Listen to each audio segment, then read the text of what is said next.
Hello दोस्तों, मैं आपका दोस्त अकरम खान मालेगांव महाराष्ट्र से आप सभी लोगों का स्वागत करता हूं मेरे पेज अकरम खान पर। दोस्तों, वो एक कम पढ़ा लिखा नौजवान था, लेकिन उसके अंदर कुछ करने का जज्बा और कुछ करने की लगन जरूर थी। इसीलिए उस नौजवान ने एक बहुत बड़ी कंपनी में ऑफिस बॉय के लिए अप्लाई किया। खैर, जॉब के लिए अप्लाई करने के बाद उस नौजवान को इंटरव्यू के लिए कॉल भी आ गया और इंटरव्यू में उस नौजवान ने हर सवाल का जवाब बहुत ही अच्छे से और बहुत ही महारत के साथ दिया। इंटरव्यू खत्म होने के बाद नौजवान से कहा गया कि आप अपना ईमेल एड्रेस हमें दे दीजिए, आगे की कार्रवाई या फॉर्म्स वगैरह जो हम आपको मेल कर देंगे। तो उस नौजवान ने कहा कि माफ़ करना, मेरे पास तो ईमेल एड्रेस है ही नहीं और ना ही तो मेरे पास लैपटॉप या कंप्यूटर है, मेरे पास बस ये छोटा सा मोबाइल है। तो कंपनी वाले हैरत करने लगे कि तुम कैसे नौजवान हो, आज तो हर नौजवान के पास अपना खुद का ईमेल एड्रेस होता है, मोबाइल होता है, कंप्यूटर लैपटॉप होता है, ज़्यादातर लोगों के पास होता है, आपके पास ईमेल एड्रेस नहीं है, तो माफ़ करना, हम आपको ये नौकरी नहीं दे सकते।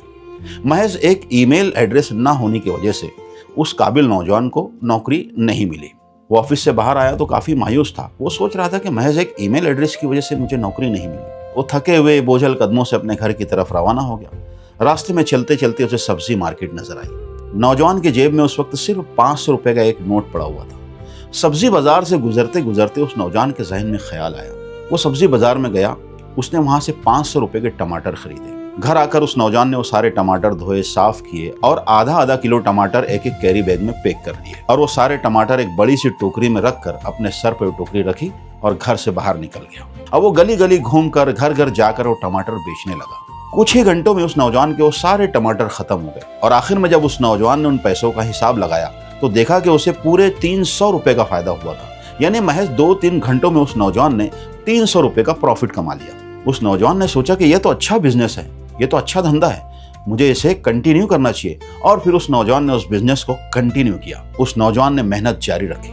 धीरे धीरे उसकी एक छोटी सी सब्जी की दुकान हो गई और फिर कुछ ही महीनों के बाद वही छोटी सी दुकान एक बड़ी सब्जी की दुकान में तब्दील हो गई। और फिर धीरे धीरे मेहनत करते करते वही नौजवान एक दिन सब्जियों का बहुत बड़ा डीलर बन गया। फिर उसकी शादी हो गई, बच्चे हो गए और खुशहाल फैमिली के साथ अपनी जिंदगी गुजारने लगा। फिर एक दिन उस नौजवान ने सोचा कि क्यों ना मैं अपना और अपनी फैमिली का लाइफ इंश्योरेंस करवा लूं। फिर वो एक लाइफ इंश्योरेंस एजेंट से मिला और उससे सारे मामला तय किए। तो उस एजेंट ने कहा कि आप अपना ईमेल एड्रेस मुझे दे दीजिए, मैं बाकी की डिटेल्स आपको मेल कर दूंगा।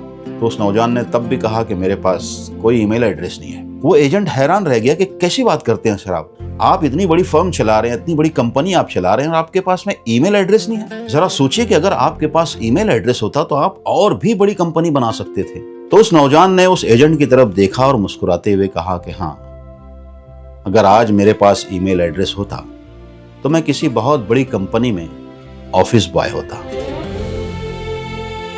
तो दोस्तों, ये कहानी हमें ये सबक सिखाती है कि जिंदगी में कभी भी मायूस नहीं होना चाहिए। अगर ऊपर वाला एक रास्ता बंद करता है ना, तो मेहनत करने वालों के लिए हजारों रास्ते खोल भी देता है। बस सबसे पहले उसकी जात पर और उसके बाद अपने आप पर भरोसा रखें, मंजिल जरूर मिलेगी। बहुत बहुत शुक्रिया दोस्तों, अगर ये वीडियो पसंद आई है तो उसे ज़्यादा से ज़्यादा शेयर कीजिए, अच्छी अच्छी कमेंट्स कीजिए और हमारे पेज को फॉलो ज़रूर कीजिए। बहुत बहुत शुक्रिया।